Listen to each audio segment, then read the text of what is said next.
ਦੋਸਤੋ ਵੇਲੇ ਦੀ ਗੱਲ 'ਚ ਤੁਹਾਡਾ ਬਹੁਤ-ਬਹੁਤ ਸਵਾਗਤ। ਮੈਂ ਤੁਹਾਡਾ ਮੇਜ਼ਬਾਨ ਨਰਿੰਦਰ ਸਿੰਘ। ਮੌਸਮ ਬਦਲ ਰਿਹਾ, ਹੁਣ ਮੌਨਸੂਨ ਆਉਣ ਵਾਲੀ ਹੈ। ਪੰਜਾਬ ਦੀ ਸਿਆਸਤ 'ਚ ਵੀ ਹੁਣ ਬਦਲਾਅ ਆ ਰਿਹਾ, ਕਿਉਂਕਿ ਸਟੇਟ ਦੇ ਵਿੱਚ ਆਪ ਨੇ ਗਾਹ ਪਾਇਆ ਹੋਇਆ ਅਤੇ ਸੈਂਟਰ 'ਚ BJP ਨੇ। ਇਹਨਾਂ ਨੂੰ ਠੱਲਣ ਲਈ ਜਿਹੜੀਆਂ ਪਾਰਟੀਆਂ ਪਹਿਲਾਂ ਹਕੂਮਤ 'ਚ ਰਹੀਆਂ ਨੇ, ਉਹਨਾਂ ਨੂੰ ਬਿਪਤਾ ਛਿੜੀ ਹੋਈ ਹੈ। ਹੁਣ ਜਿਹੜੀ ਲੇਟੈਸਟ ਖਬਰ ਹੈ ਕਿ ਅਕਾਲੀ ਦਲ ਵੀ ਆਪਣੇ ਵਿੱਚ ਬਦਲਾਅ ਦੀ ਗੱਲ ਕਰ ਰਿਹਾ, ਅਤੇ ਇਹਦੇ ਬਾਰੇ ਗੱਲਬਾਤ ਕਰਨ ਲਈ ਸਾਡੇ ਨਾਲ ਹਮੀਰ ਸਿੰਘ ਜੀ। ਹਮੀਰ ਜੀ, ਤੁਹਾਡਾ ਸਵਾਗਤ ਹੈ ਜੀ। ਸ਼ੁਕਰੀਆ। ਇਹ ਕਿਹੋ ਜਿਹਾ ਬਦਲਾਅ ਹੋਊਗਾ ਅਕਾਲੀ ਦਲ 'ਚ? ਅਕਾਲੀ ਦਲ ਨੇ ਹਾਰ ਦੇ ਕਾਰਨਾਂ ਦੀ ਜਾਂਚ ਦੇ ਵਾਸਤੇ ਇੱਕ ਕਮੇਟੀ ਬਣਾਈ ਸੀ ਪਹਿਲਾਂ ਤਾਂ 16 ਮੈਂਬਰੀ ਕੋਰ ਕਮੇਟੀ ਸੀ। ਉਹ ਲੋਕਾਂ ਨੇ ਕਿਹਾ ਵੀ ਜਿਹੜੇ ਹਾਰੇ ਨੇ ਅਤੇ ਜਿਨ੍ਹਾਂ ਨੇ ਟਿਕਟਾਂ ਦਿੱਤੀਆਂ ਨੇ ਉਹੀ ਹਾਰ ਕੇ ਉਹੀ ਕਮੇਟੀ ਬਣਾਤੀ, ਇਹਦਾ ਕੀ ਫਾਇਦਾ ਹੋਇਆ? ਕੋਈ ਅਲੱਗ ਕਮੇਟੀ ਬਣਾਓ। ਫਿਰ ਇੱਕ ਅਲੱਗ ਕਮੇਟੀ ਬਣਾਤੀ। ਉਹ ਪਹਿਲਾਂ 7 ਮੈਂਬਰੀ ਬਣਾਈ, ਫਿਰ 13 ਮੈਂਬਰੀ ਬਣਾਤੀ। ਜਿਹੜੇ ਉੱਥੋਂ ਅਮਰਗੜ੍ਹ ਤੋਂ MLA ਰਹੇ ਨੇ, ਇਹਨਾਂ ਦੇ ਜ਼ਿਲ੍ਹਾ ਪ੍ਰਧਾਨ ਵੀ ਸੀਗੇ ਝੂੰਦਾ, ਉਹਨਾਂ ਦੀ ਅਗਵਾਈ ਦੇ ਵਿੱਚ 13 ਮੈਂਬਰ ਮੁਕਾਬਲਤਨ ਸਾਰੇ ਇੱਕਾ ਦੁੱਕਾ ਨੂੰ ਛੱਡ ਕੇ ਜੰਗ ਜੇ ਸੀ ਕੰਪੈਰੇਟਿਵਲੀ, ਜਿਹੜੇ ਇੱਕ ਵਾਰ ਜਿੱਤੇ ਆ ਜਾਂ ਅਜੇ ਟਿਕਟ ਲੈ ਰਹੇ ਆ ਜਾਂ ਦੂਜੀ ਵਾਰੀ ਤੀਜੀ ਵਾਰ। ਹੁਣ ਉਹ 100 ਹਲਕਿਆਂ ਦੇ ਵਿੱਚ ਫਿਰੇ, ਲਗਭਗ 100 ਹਲਕਿਆਂ 'ਚ। ਉਹਨਾਂ ਦਾ ਕੰਮ ਸੀ ਕਿ ਜਿਹੜਾ ਹੇਠਲਾ ਵਰਕਰ ਹੈ ਪਾਰਟੀ ਦਾ, ਜਿਹੜਾ ਹੇਠਲੇ ਲੈਵਲ ਤੱਕ, ਉਹ ਕੀ ਮਹਿਸੂਸ ਕਰਦਾ ਕਿ ਕੀ ਤਬਦੀਲੀ ਸੰਭਵ ਕੀ ਹੋਣੀ ਚਾਹੀਦੀ ਹੈ ਪਾਰਟੀ ਦੇ ਵਿੱਚ, ਉਹਨਾਂ ਦੀ ਰਾਏ ਇਕੱਠੀ ਕਰਨੀ ਹੈ। ਉਹਨਾਂ ਨੇ ਰਾਏ ਇਕੱਠੀ ਕਰ ਲਈ। ਕੱਲ੍ਹ ਉਹਨਾਂ ਦੀ ਮੀਟਿੰਗ ਸੀ 13 ਮੈਂਬਰੀ ਕਮੇਟੀ ਦੀ ਇੱਥੇ। ਹੁਣ ਉਹ ਰਾਏ ਤਾਂ ਇਕੱਠੀ ਕਰ ਲਈ, ਪਰ ਲੀਡਰਸ਼ਿਪ ਨੂੰ ਡਰ ਹੋ ਗਿਆ ਕਿ ਰਾਇਆਂ ਜਦੋਂ ਪਤਾ ਲੱਗ ਹੀ ਜਾਂਦਾ ਕਿ ਕੀ ਰਾਇਆਂ ਆ ਰਹੀਆਂ ਨੇ, ਅਤੇ ਉਹ ਰਾਇਆਂ ਬਿਲਕੁਲ ਹੀ ਅਲੱਗ ਟਾਈਪ ਦੀਆਂ ਸੀ। ਮਤਲਬ ਜਿਹੜੀਆਂ ਪੂਰੀ ਤਰ੍ਹਾਂ ਇਹ ਕਹਿੰਦੇ ਨੇ ਕਿ ਪੂਰੀ ਤਬਦੀਲੀ ਆਉਣੀ, ਕਿ ਸਭ ਕੁਝ ਬਦਲ ਦਿਓ ਨਹੀਂ ਤਾਂ ਕੰਮ ਖੜਬੜਾ ਹੈ। ਉਹਨਾਂ ਨੇ ਬਹੁਤ ਮੁੱਦੇ ਉਠਾਏ ਪਹਿਲਾਂ ਤਾਂ ਅਕਾਲੀ ਦਲ ਦੇ ਸਾਹਮਣੇ, ਇਹ ਸਾਰੀ ਕਮੇਟੀ ਦੇ ਸਾਹਮਣੇ। ਸਭ ਤੋਂ ਪਹਿਲੀ ਕਿ ਅਕਾਲੀ ਦਲ ਨੇ ਬਲੰਡਰ ਕਿਵੇਂ ਕੀਤਾ। ਪਹਿਲਾਂ BJP ਨਾਲ ਅਨਕੰਡੀਸ਼ਨਲ ਸਪੋਰਟ ਦੇ ਤੌਰ 'ਤੇ, ਫਿਰ ਸੁਮੇਧ ਸਿੰਘ ਸੈਣੀ ਨੂੰ, ਜਿਹਨੇ ਇੰਨੇ ਸਿੱਖ ਮੁੰਡੇ ਮਾਰੇ, ਮਤਲਬ ਝੂਠੇ ਪੁਲਿਸ ਮੁਕਾਬਲਿਆਂ 'ਚ ਵੀ ਮਰੇ, ਬਾਕੀ ਉਹਨੂੰ DGP ਲਾਉਣਾ ਅਕਾਲੀ ਦਲ ਵੱਲੋਂ, ਉਹ ਵੀ। ਫਿਰ ਬਹਿਬਲਪੁਰ ਔਰ ਗੁਰੂ ਗ੍ਰੰਥ ਸਾਹਿਬ ਦੀ ਬੇਅਦਬੀ ਮਾਮਲੇ ਦਾ ਕੋਈ ਆਪਣੇ ਰਹਿੰਦੇ ਸਮੇਂ ਦੇ ਦੌਰਾਨ ਕੋਈ ਪ੍ਰੋਪਰ ਤੌਰ ਤੇ ਜਸਟਿਸ, ਕੋਈ ਨਿਆਂ ਨਾ ਲੈਣਾ। ਫਿਰ ਜਿਹੜਾ ਰਾਮ ਰਹੀਮ ਨੂੰ ਮਾਫੀ ਦਿਵਾਉਣ ਤੱਕ, ਜਥੇਦਾਰਾਂ ਨੂੰ ਘਰ ਬਣਾਉਣ ਤੱਕ ਦੇ ਜਿਹੜੇ ਮੁੱਦੇ, ਇਹ ਸਾਰੇ ਉਸ ਦਾ ਹੀ ਸਾਰੇ। ਆਲਮ ਸੈਨਾ ਬਣੀ, ਜਹਾਰ ਆਲਮ ਨੂੰ ਟਿਕਟ ਉਹਨਾਂ ਦੀ ਵਾਈਫ ਨੂੰ ਦਿੱਤੀ, ਫਿਰ ਤੁਸੀਂ ਉਹਨੂੰ ਇੰਚਾਰਜ ਵੀ ਬਣਾਇਆ, ਵਕਫ ਬੋਰਡ ਦਾ ਚੇਅਰਮੈਨ ਵੀ ਲਾਇਆ ਆਲਮ ਨੂੰ। ਉਹ ਸਾਰੀਆਂ ਚੀਜ਼ਾਂ ਦੇ ਜਿਹੜੇ ਮੁੱਦਿਆਂ ਨੂੰ, ਜਿਹੜਾ ਅਕਾਲੀ ਦਲ ਦਾ ਕੋਰ ਵੋਟ ਬੈਂਕ ਸੀ, ਔਰ ਉਹ ਕੋਰ ਵੋਟ ਦੇ ਦਿਮਾਗਾਂ ਦੇ ਵਿੱਚ ਅਕਾਲੀ ਦਲ ਪ੍ਰਤੋਂ ਦੂਰੀ ਕਿਵੇਂ ਬਣੀ। ਉਹਨਾਂ ਨੇ ਕਿਹਾ ਕਿ ਇਹ ਕਾਫੀ ਮੁੱਦੇ ਨੇ ਜਿਹੜੇ ਮੁੱਦਿਆਂ ਨੂੰ ਅਕਾਲੀ ਦਲ ਨੇ ਟੋਟਲੀ ਛੱਡਤਾ ਜਾਂ ਉਹਨਾਂ ਦੀ ਇੱਛਾ ਦੇ ਅਗੇਂਸਟ ਗਿਆ, ਉਹਦੇ ਬਿਲਕੁਲ ਉਲਟ ਚਲਾ ਗਿਆ। ਉਹਦੇ ਕਰਕੇ ਉਹ ਲੋਕ ਡਿਲੇ ਹੋ ਗਏ। ਦੂਜੀ ਗੱਲ ਇਹ ਸੀ ਵੀ ਜਦੋਂ ਕਿਸਾਨੀ ਰਿਜ਼ਲਟ ਆਇਆ, ਪਹਿਲਾਂ ਅਸੀਂ ਆਨਾਕਾਨੀ ਕਰਦੇ ਰਹੇ, ਉਹਦੇ ਐਵੇਂ ਹਮਾਇਤ ਕਰਦੇ ਰਹੇ। ਹੁਣ ਅਸੀਂ ਜੋ ਮਰਜ਼ੀ ਕਹੀਏ, ਕੋਈ ਮੰਨਦਾ ਥੋੜ੍ਹੀ ਆ। ਉਸ ਤੋਂ ਬਾਅਦ ਵੀ ਅਸੀਂ ਉੱਥੋਂ ਆ ਗਏ। ਇਹ ਸਾਰੀਆਂ ਚੀਜ਼ਾਂ ਦੇ ਸੰਦਰਭ ਦੇ ਵਿੱਚ ਜਿਹੜੇ ਉੱਥੇ ਵੀ ਗਏ, ਈਵਨ ਅਕਾਲੀ ਦਲ ਫਿਰ ਭਾਂਡੇ ਮਾਂਜਣ ਵੀ ਗਏ ਲੀਡਰਸ਼ਿਪ, ਉੱਥੇ ਵੀ ਅਸੀਂ ਸਾਫ਼ ਮਨ ਨਾਲ ਨਹੀਂ ਗਏ ਅਤੇ ਐਵੇਂ ਚਲੇ ਗਏ ਵੀ ਚਲੋ ਸ਼ਾਇਦ ਲੋਕ ਆਈ ਮਾਫ਼ ਕਰ ਦੇਣਗੇ। ਇਹ ਚੀਜ਼ਾਂ ਨਹੀਂ। ਅਤੇ ਹੁਣ ਉਹ ਕਮੇਟੀ ਦੇ ਵਿੱਚ ਜਦੋਂ ਡਿਸਕਸ ਹੋਈ, ਉਹਦੇ 'ਚ 2 ਕੈਂਪ ਇੱਕ ਟਾਈਪ ਦੇ ਬਣ ਗਏ ਸੀ। ਇੱਕ ਉਹ ਸੀ ਜਿਹੜਾ ਕਹਿੰਦਾ ਸੀ ਆਪਾਂ ਨੂੰ ਜੋ ਲੋਕਾਂ ਨੇ ਫੀਡਬੈਕ ਦਿੱਤੀ ਆ ਓਰੀਜਨਲੀ ਇੱਕ ਵਾਰ ਲੀਡਰਸ਼ਿਪ ਨੂੰ ਦੇ ਦਿੰਦੇ ਆ ਰਿਪੋਰਟ ਦੇ ਤੌਰ 'ਤੇ, ਵੀ ਅਸਲ 'ਚ ਆ ਇਹ ਜੀ, ਬਾਕੀ ਤੁਸੀਂ ਜੋ ਕਰਨਾ ਕਰ ਲਓ। ਅਤੇ ਕੁਝ ਇਹੋ ਜਿਹੇ ਸੀ ਜਿਨ੍ਹਾਂ 'ਤੇ ਕਹਿੰਦੇ ਨੇ ਲੀਡਰਸ਼ਿਪ ਨੇ ਅਸਰ ਪਾਇਆ ਕਾਫੀ, ਵੀ ਯਾਰ ਗੋਲ ਮੋਲ ਕਰ ਦਿਓ, ਐਂ ਸਿੱਧਾ ਨਾ ਕਹੋ ਕਿਹੜੇ ਲੀਡਰ ਬਾਰੇ ਕੀ ਕਿਹਾ, ਕਿਹਨੂੰ ਕਿਹਾ। ਤਾਂ ਹੁਣ ਕੱਲ੍ਹ ਉਹਨਾਂ ਦੀ ਸਹਿਮਤੀ ਕੇਵਲ ਇੰਨੀ ਹੋਈ ਹੈ। ਆਹ ਸਾਰੀਆਂ ਗੱਲਾਂ ਉਹ ਲਿਖ ਕੇ ਰਿਪੋਰਟ ਦੇ, ਲਗਭਗ 10 ਪੇਜਾਂ ਦੀ ਰਿਪੋਰਟ ਹੈ, ਅਤੇ ਜਿਹੜੀ ਉਹਨਾਂ ਨੂੰ ਉਹ ਦਿੱਤੀ ਹੈ। ਔਰ ਉਹਦੇ 'ਚ ਇਹ ਹੈ ਕਿ ਨਾਮ ਕਿਸੇ ਦਾ ਨਾ ਲਓ। ਰਿਪੋਰਟ ਦੀ ਜਿਹੜੀ ਮੇਨ ਰਿਕਮੈਂਡੇਸ਼ਨ ਇਹ ਹੈ ਕਿ ਲੋਕਾਂ ਨੇ ਜਾਂ ਜਿਹੜੇ ਸਾਡੇ ਅਕਾਲੀ ਵਰਕਰ ਨੇ ਹੇਠਲੇ, ਉਹ ਸਮੁੱਚੀ ਜਿਹੜੀ ਮੇਨ ਲੀਡਰਸ਼ਿਪ ਹੈ ਉਹਦੇ 'ਚ ਤਬਦੀਲੀ ਚਾਹੁੰਦੇ ਨੇ। ਉਹ ਚਾਹੁੰਦੇ ਨੇ ਫਾਰ ਦੀ ਟਾਈਮਿੰਗ ਇੱਕ ਫਰੈਸ਼, ਉਹਨਾਂ ਪਿੱਛੇ ਰਹਿਣ।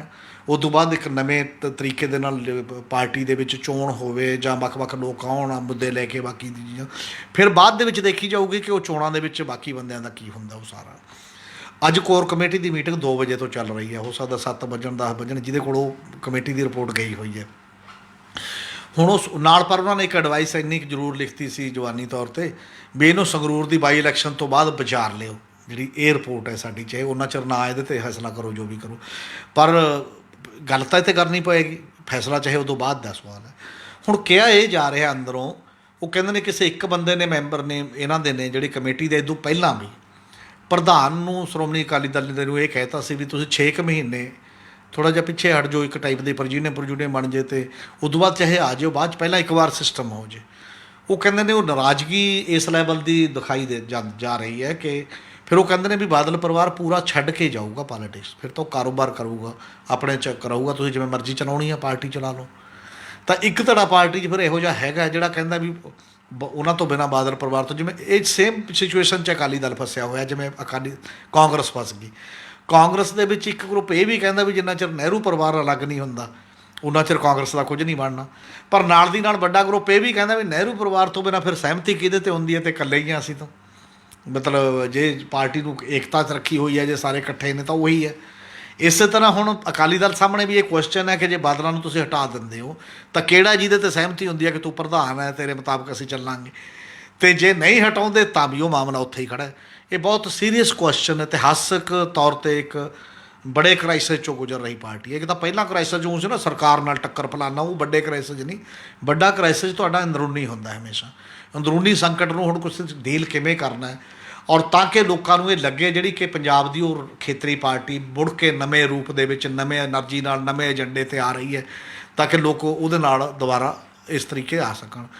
ਹੁਣ ਜੇ ਉਹ ਨਹੀਂ ਕਰਦੇ, ਇਸ ਰਿਪੋਰਟ ਨੂੰ ਮਾਨਤਾ ਨਹੀਂ ਦਿੰਦੇ, ਮੰਨ ਲਓ, ਇੱਕ ਗੱਲ ਇਹ ਵੀ ਆ ਨਾਲ ਦੀ ਨਾਲ ਇਸ ਰਿਪੋਰਟ ਦੇ ਵਿੱਚ ਜ਼ਰੂਰ ਹੈ, ਉਹ ਜਿਹੜੀ 16 ਮੈਂਬਰੀ ਕਮੇਟੀ ਨੂੰ ਲੋਕਾਂ ਨੇ ਇਹ ਕਹਿ ਕੇ ਰੱਦ ਕੀਤਾ ਵੀ ਉਹੀ ਕਮੇਟੀ ਜਾਂਚ ਕਰੂਗੀ, ਕੋਰ ਕਮੇਟੀ ਜਿਹਨੇ ਪਹਿਲੇ ਸਾਰੇ ਫੈਸਲੇ ਲਏ ਨੇ, ਤਾਂ ਫਿਰ ਇਹ ਰਿਪੋਰਟ ਵੀ ਤਾਂ ਉਹਦੇ ਕੋਲ ਹੀ ਚੱਲੀ ਜਾ ਰਹੀ ਹੈ, ਤਾਂ ਫਿਰ ਉਹ ਰਿਪੋਰਟ ਦਾ ਫੈਸਲਾ ਵੀ ਤਾਂ ਉਹੀ ਕਰੂਗੀ।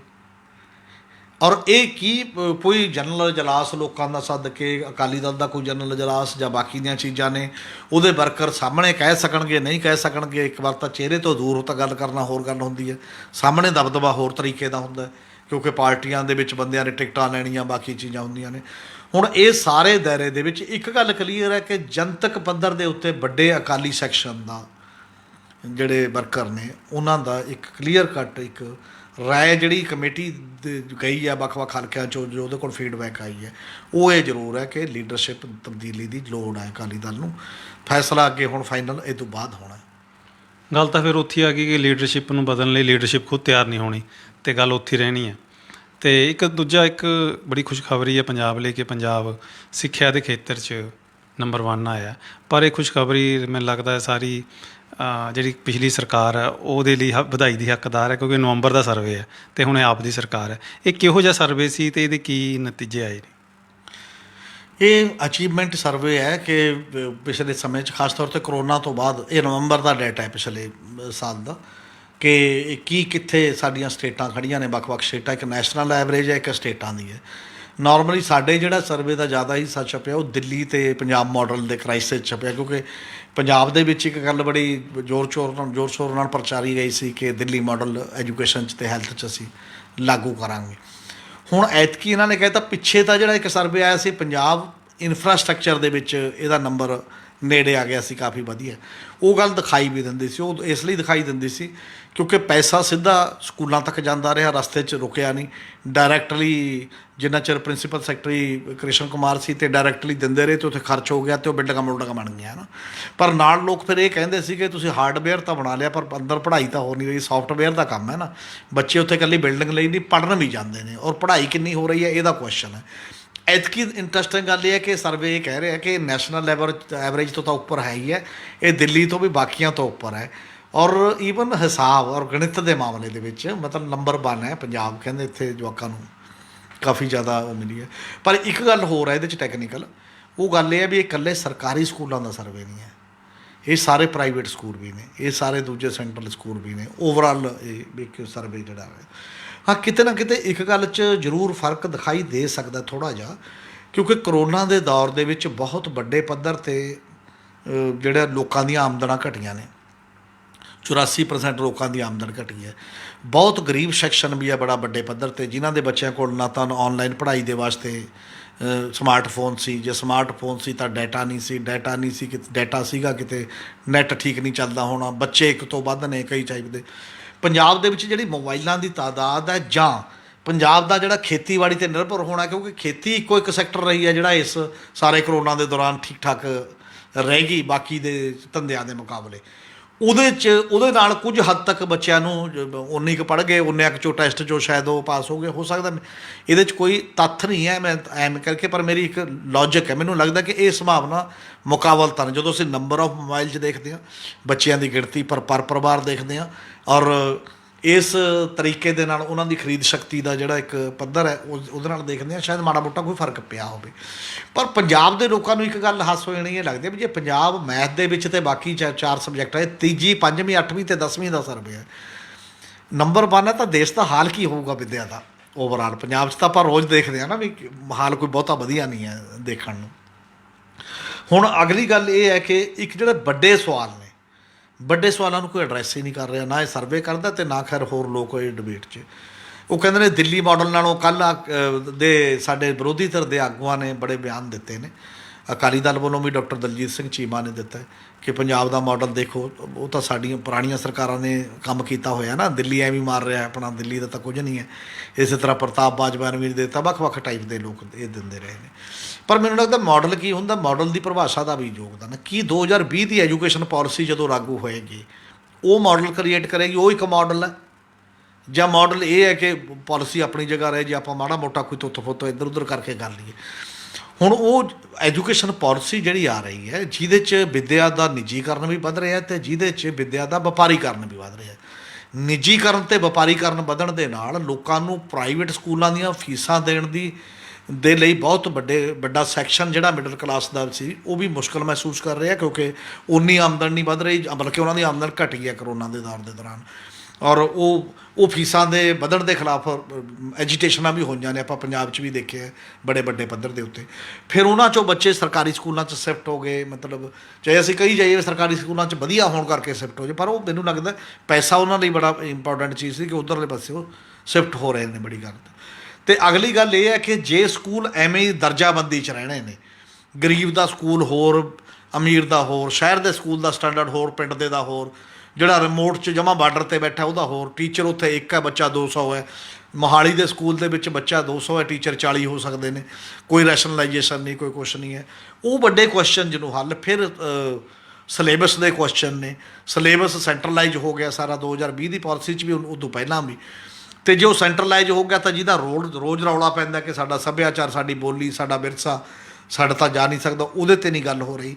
ਔਰ ਜਿਹੜਾ ਪਹਿਲਾ ਕਮਿਸ਼ਨ ਬਣਿਆ ਸੀ ਕੋਠਾਰੀ ਕਮਿਸ਼ਨ ਦੇਸ਼ ਆਜ਼ਾਦ ਤੋਂ ਬਾਅਦ 1964 'ਚ, ਉਹਦੀ 1966 ਦੀ ਰਿਪੋਰਟ ਸੀ ਕਿ ਜੇ ਤੁਸੀਂ ਇੱਕੋ ਜਿਹਾ ਸਕੂਲ ਨਹੀਂ ਦੇ ਸਕਦੇ ਤਾਂ ਬਰਾਬਰੀ ਦਾ ਜਿਹੜਾ ਕਨਸੈਪਟ ਹੈ ਉਹ ਧੋਖਾ ਲੋਕਾਂ ਨਾਲ ਨਹੀਂ ਆਏਗੀ। ਸਕੂਲ ਇੱਕੋ ਜਿਹੇ ਦਿਓ, ਨੇਬਰਹੁੱਡ ਸਕੂਲ ਦਾ ਕਨਸੈਪਟ ਜਿਹੜਾ ਤੁਸੀਂ ਦਿਓ। ਉਹਦੇ ਨਾਲ ਸੰਬੰਧਿਤ ਇੱਕ 18 ਅਗਸਤ 2015 ਦੀ ਇਲਾਹਾਬਾਦ ਹਾਈ ਕੋਰਟ ਦੀ ਜੱਜਮੈਂਟ ਹੈ ਜਿਹੜੀ ਕਹਿੰਦੀ ਹੈ ਵੀ ਜਿਹੜੇ ਸਰਕਾਰੀ ਖਜ਼ਾਨੇ 'ਚੋਂ ਤਨਖਾਹ ਲੈਂਦੇ ਨੇ ਉਹਨਾਂ ਦੇ ਸਭ ਦੇ ਬੱਚੇ ਜਿਹੜੇ ਨੇ ਨੇੜਲੇ ਸਕੂਲ 'ਚ ਪੜ੍ਹਨੇ ਚਾਹੀਦੇ ਨੇ। ਜੇ ਨੇੜਲੇ ਸਕੂਲ 'ਚ ਨਹੀਂ ਪੜ੍ਹਾਉਣਾ ਚਾਹੁੰਦੇ ਉਹ, ਤਾਂ ਜਿੰਨਾ ਆਪਣੇ ਬੱਚੇ 'ਤੇ ਪ੍ਰਾਈਵੇਟ 'ਤੇ ਖਰਚ ਕਰਦੇ ਨੇ ਉਨਾ ਪੈਸਾ ਸਰਕਾਰੀ ਫੰਡ 'ਚ ਜਮ੍ਹਾਂ ਕਰਾਉਣ ਤਾਂ ਕਿ ਦੂਜੇ ਬੱਚੇ ਜਿਨ੍ਹਾਂ ਦੇ ਕੋਲ ਪੈਸੇ ਨਹੀਂ ਹੈ ਉਹ ਪੜ੍ਹ ਸਕਣ। ਹੁਣ ਇਹਨਾਂ ਗੱਲਾਂ 'ਤੇ ਡਿਬੇਟ ਨਹੀਂ ਹੈ, ਇਹ ਬੇਸਿਕ ਸਵਾਲ ਨੇ ਵਿੱਦਿਆ ਦੇ ਮਾਮਲੇ ਦੇ ਵਿੱਚ ਕਿ ਬੰਦੇ ਨੇ ਸ਼ਖਸੀਅਤ ਬਿਲਡਿੰਗ ਕਿਵੇਂ ਕਰਨੀ ਹੈ, ਸਿਲੇਬਸ ਕਿਹੋ ਜਿਹਾ ਪੜ੍ਹਾਉਣਾ ਹੈ, ਕੀ ਵੱਖ-ਵੱਖ ਵੰਨ-ਸੁਵੰਨੇ ਦੇਸ਼ ਦੇ ਵਿੱਚ ਵੱਖ-ਵੱਖ ਤਰੀਕਿਆਂ ਦੀ ਪੜ੍ਹਾਈ ਸੰਭਵ ਹੈ ਜਾਂ ਨਹੀਂ ਹੈ, ਜਾਂ ਇੱਕੋ ਟਾਈਪ ਦੀ ਹੋਏਗੀ। ਇਹ ਸਾਰੇ ਸਵਾਲਾਂ ਨੂੰ ਇਹ ਸਰਵੇ ਵੀ ਹੱਲ ਨਹੀਂ ਕਰਦਾ, ਪਰ ਸਰਵੇ ਦੇ ਨਾਂ 'ਤੇ ਸਾਨੂੰ ਡਿਬੇਟ 'ਚ ਜ਼ਰੂਰ ਪਾਉਂਦਾ। ਔਰ ਜੇ ਸੰਵਾਦ ਚੱਲੇ ਸਾਰੇ ਦੇਸ਼ ਦੇ ਵਿੱਚ ਤਾਂ ਸ਼ਾਇਦ ਕੋਈ ਨਵੀਆਂ ਗੱਲਾਂ ਵੀ ਤੁਰਨ। ਤੁਹਾਡੀ ਇਹ ਗੱਲ ਵਧੀਆ ਹੈ ਕਿ ਜਿਹੜਾ ਸਟੀਰੀਓਟਾਈਪ ਸਿਲੇਬਸ ਚੱਲੀ ਜਾ ਰਿਹਾ ਉਹਨੂੰ ਟੀਚਰ ਵੀ ਨਹੀਂ ਬਦਲਾ ਕੇ ਖੁਸ਼, ਕਿਉਂਕਿ ਉਹਨਾਂ ਨੂੰ ਵੀ ਪੜ੍ਹਨਾ ਪਊਗਾ। ਇਸ ਕਰਕੇ ਤੁੱਥ ਮੁੱਥ ਜਿਹਾ ਕੰਮ ਕਰਕੇ ਕੱਢੀ ਜਾਓ। ਇੱਕ ਜਿਹੜੀ ਹੁਣ ਤਾਜ਼ੀ ਖਬਰ ਆਈ ਹੈ, ਹਰਿਆਣੇ ਤੋਂ ਆਈ ਹੈ ਵੀ ਹਰਿਆਣੇ ਦੇ ਸਾਬਕਾ ਮੁੱਖ ਮੰਤਰੀ ਨੂੰ ਸਜ਼ਾ ਹੋਈ ਓਮ ਪ੍ਰਕਾਸ਼ ਚੌਟਾਲਾ ਨੂੰ। ਇਹ ਕਿਹੜੇ ਮਾਮਲੇ 'ਚ ਹੋਈ ਹੈ? ਇਹ ਇੱਕ ਪ੍ਰਾਪਰਟੀ ਹੈ ਜਿਹੜੀ ਜਦ ਸਾਧਨਾਂ ਤੋਂ ਜ਼ਿਆਦਾ ਜਾਇਦਾਦ ਬਣਾਉਣ ਦੀ ਹੈ, ਮਤਲਬ ਉਹ ਇੱਕ ਕੇਸ। ਇਹ ਤੋਂ ਪਹਿਲਾਂ ਚੌਟਾਲਾ ਅਤੇ ਉਹਨਾਂ ਦਾ ਬੇਟਾ ਅਜੇ ਚੌਟਾਲਾ ਕੈਦ ਕੱਟ ਕੇ ਆਏ ਨੇ JVT ਟੀਚਰਾਂ ਦੀ ਭਰਤੀ ਦੇ ਮਾਮਲੇ ਦੇ ਵਿੱਚ ਕਿ ਉਹ ਭਰਤੀ ਗਲਤ ਹੋਈ ਸੀ, ਗਲਤ ਸਾਬਤ ਹੋ ਗਈ, ਸਜ਼ਾ ਹੋਈ। ਹੁਣੇ ਅਜੇ ਰਿਹਾ ਹੋਏ ਸੀ, ਉਹ ਸਾਰੀ ਸਜ਼ਾ ਕੱਟ ਕੇ ਆਏ ਸੀਗੇ। ਅਤੇ ਇਸ ਸਾਧਨਾ ਤੋਂ ਜ਼ਿਆਦਾ ਇਹਦੇ 'ਚ ਪਿਛਲੇ ਦਿਨਾਂ ਦੇ ਵਿੱਚ ਕੋਰਟ ਨੇ ਦੋਸ਼ੀ ਕਰਾਰ ਦਿੱਤਾ ਸੀ, ਪਰ ਅੱਜ ਉਹਨਾਂ ਦੀ ਮਤਲਬ 4 ਸਾਲ ਜਿਹੜੀ ਉਹਨਾਂ ਨੂੰ ਕੈਦ ਦੇ ਮੁਸ਼ੱਕਤ ਜਿਹੜੀ ਹੁੰਦੀ ਹੈ, ਕੈਦ ਦੀ ਸਜ਼ਾ ਸੁਣਾਈ ਹੈ ਉਸਨੇ। ਹਾਲਾਂਕਿ ਚੌਟਾਲਾ ਉਹਨਾਂ ਦੇ ਉਮਰ ਦਾ, ਉਹਦਾ ਹੈਂਡੀਕੈਪ ਹੋਣ ਦਾ, ਬਾਕੀ ਚੀਜ਼ਾਂ ਵੀ ਉਹਨਾਂ ਦੇ ਵਕੀਲ ਨੇ ਕਹੀਆਂ ਕਿ ਇਹਦਾ ਤਕਾਜ਼ਾ 'ਤੇ ਰੱਖ ਲਿਆ ਜਾਵੇ, ਪਰ ਅਦਾਲਤ ਨੇ ਆਪਣੇ ਵੱਲੋਂ ਇੱਕ ਸਜ਼ਾ ਸੁਣਾਤੀ ਹੈ। ਹੁਣ ਜੇ ਮੈਨੂੰ ਇਹ ਲੱਗਦਾ ਕਿ ਚੌਟਾਲਾ ਦਾ 6 ਕਰੋੜ 6 ਲੱਖ ਦੀ ਉਹ ਕੋਈ ਜਾਇਦਾਦ, ਕੋਈ ਵਾਧੂ ਬਣਾਉਣ ਦੀ ਗੱਲ ਹੈ। 6 ਕਰੋੜ ਅੱਜ ਦੇ ਪਾਲੀਟੀਸ਼ੀਅਨਾਂ ਲਈ ਮੈਨੂੰ ਲੱਗਦਾ ਵਾਲਾ ਕੁਛ ਹੈ ਨਹੀਂ ਹੈ। ਜਾਇਦਾਦ ਤਾਂ ਬਹੁਤ ਵੱਡੇ ਪੱਧਰ 'ਤੇ ਬਣੀ ਹੋਈ ਹੈ ਲੋਕਾਂ ਦੀ। ਔਰ ਜੇ ਸਾਰੇ ਪਾਲੀਟੀਸ਼ੀਅਨ ਅਤੇ ਟੌਪ ਬਿਊਰੋਕਰੇਟ ਅਤੇ ਸਭ ਦੇ ਕੋਈ ਇਹੋ ਜਿਹੇ ਸਟੇਟ ਵਾਈਜ਼ ਹੀ ਕਮਿਸ਼ਨ ਬਣ ਜਾਣ ਕਿ ਜਿਨ੍ਹਾਂ ਨੇ ਸਾਧਨਾਂ ਤੋਂ ਜ਼ਿਆਦਾ ਜਾਇਦਾਦ ਬਣਾਈ ਹੈ, ਤਾਂ ਮੈਨੂੰ ਲੱਗਦਾ ਬਹੁਤ ਜੇਲ੍ਹਾਂ ਦੇ ਵਿੱਚ ਜਗ੍ਹਾ ਅਤੇ ਅੰਦਰ ਹੋ ਸਕਦੇ ਨੇ ਬਹੁਤ ਜਗ੍ਹਾ। ਪੈਸਾ ਤਾਂ ਬਣਾਇਆ ਹੀ ਸਭ ਨੇ। ਸਿਰਫ ਕੇਵਲ ਗੱਲ ਇਹ ਆ ਵੀ ਜਿਹੜਾ ਕਿ ਸੀਰੀਅਸਲੀ ਪੁਸ਼ ਹੋ ਜਾਂਦਾ ਕੇਸ, ਕੋਈ ਉਹਦੇ ਤੇ ਕੋਸ਼ਿਸ਼ ਕਰ ਲੈਂਦਾ, ਉਹ ਬੰਦਾ ਫਸ ਜਾਂਦਾ ਹੈ। ਜਿਹੜਾ ਨਹੀਂ ਫਸਿਆ ਉਹ ਚੋਰੀ ਕਰਕੇ ਵੀ ਸਾਧ ਹੈ, ਅਤੇ ਜਿਹੜਾ ਫਸ ਗਿਆ ਤੇ ਉਹ ਕਈ ਵਾਰ ਥੋੜ੍ਹੀ ਚੋਰੀ ਵਾਲਾ ਵੀ ਜ਼ਿਆਦਾ ਵੱਡਾ ਚੋਰ ਗਿਣਿਆ ਜਾਂਦਾ। ਇਹਦਾ ਮਤਲਬ ਐਂ ਨਹੀਂ ਹੈ ਕਿ ਚੁਟਾਲਿਆਂ ਨੇ ਪੈਸੇ ਨਹੀਂ ਕਮਾਏ। ਚੁਟਾਲਿਆਂ ਨੇ ਤਾਂ ਬਹੁਤ ਵੱਡੇ ਪੱਧਰ 'ਤੇ ਪੈਸੇ ਕਮਾਏ ਨੇ ਜਦੋਂ ਸਰਕਾਰਾਂ ਉਸ ਪੱਧਰ ਦੇ ਉੱਤੇ ਰਹੀਆਂ ਸੀ। ਹੁਣ ਲੱਗਦਾ ਇਹ ਹੈ ਕਿ ਚੁਟਾਲਿਆਂ ਦੀ ਸੱਤਾ ਚਲੀ ਗਈ, ਦੁਬਾਰਾ ਆਉਣ ਦੀ ਉਮੀਦ ਪਿਛਲੀ 2 ਇਲੈਕਸ਼ਨਾਂ 'ਚ ਨਹੀਂ ਸੀਗੀ, ਇਸ ਕਰਕੇ ਵੀ ਕੇਸ ਜ਼ਿਆਦਾ ਪਰਸੂ ਹੋ ਗਿਆ ਹੋਣਾ। ਜੇ ਸੱਤਾ ਬਦਲ ਜਾਂਦੀ ਸ਼ਾਇਦ ਗਵਾਹ ਗਵੂ ਵੀ ਮੁੱਕਰ ਜਾਂਦੇ ਅੱਧੇ, ਅਤੇ ਆਈਓ ਵੀ ਮੁੱਕਰ ਜਾਂਦਾ ਜਿਹੜਾ ਇਹਦੇ ਵਿੱਚ ਸੀ, ਜਿਵੇਂ ਪੰਜਾਬ ਦੇ ਵਿੱਚ ਹੋਇਆ ਪਿਛਲੇ ਸਮੇਂ ਦੇ ਵਿੱਚ। ਪਰ ਇਹ ਮਾਮਲਾ ਬਹੁਤ ਵੱਡਾ ਹੈ ਕਿ ਜਿੰਨੀ ਤੁਹਾਡੀ ਪਰੋਖੋਂ ਹੈ, ਜਿੰਨੀ ਤੁਹਾਡੀ ਆਮਦਨ ਵੈਸੇ ਜੈਨੂਅਨਲੀ ਹੋਣੀ ਚਾਹੀਦੀ ਹੈ, ਉਹਦੇ ਤੋਂ ਕਈ ਗੁਣਾ ਜ਼ਿਆਦਾ ਜਾਇਦਾਦਾਂ ਦੇ ਤੁਸੀਂ ਮਾਲਕ ਬਣਦੇ ਜਾ ਰਹੇ ਹੋ। ਉਹ ਜਾਇਦਾਦਾਂ ਸਮਾਜ ਅਤੇ ਆਮ ਲੋਕਾਂ ਨੂੰ ਜਿਹੜਾ ਫਾਇਦਾ ਦੇਣਾ ਸੀ ਉਹਨਾਂ ਦੇ ਨਾਲ ਹੋਣਾ ਸੀ, ਉਹ ਫਿਰ ਤੁਸੀਂ ਇੱਕ ਟਾਈਪ ਦਾ ਆਪਣੇ ਪਰਿਵਾਰ ਜਾਂ ਆਪਣੇ 'ਤੇ ਖਰਚ ਕਰਨਾ ਸ਼ੁਰੂ ਕਰ ਦਿੰਦੇ ਹੋ। ਇਸ ਮਾਮਲੇ ਦੇ ਵਿੱਚ ਸੀਰੀਅਸਲੀ ਸੋਚਣ ਦਾ ਕੁਐਸਚਨ ਹੈਗਾ, ਅਤੇ ਬਾਕੀ ਸਰਕਾਰਾਂ ਨੂੰ ਵੀ ਇਹੋ ਜਿਹੇ ਮੁੱਦੇ ਲੱਭਣੇ ਚਾਹੀਦੇ ਨੇ। ਬਹੁਤ ਬਹੁਤ ਧੰਨਵਾਦ ਦੋਸਤੋ, ਅੱਜ ਲਈ ਇੰਨਾ। ਕੱਲ੍ਹ ਫਿਰ ਮਿਲਾਂਗੇ। ਧੰਨਵਾਦ।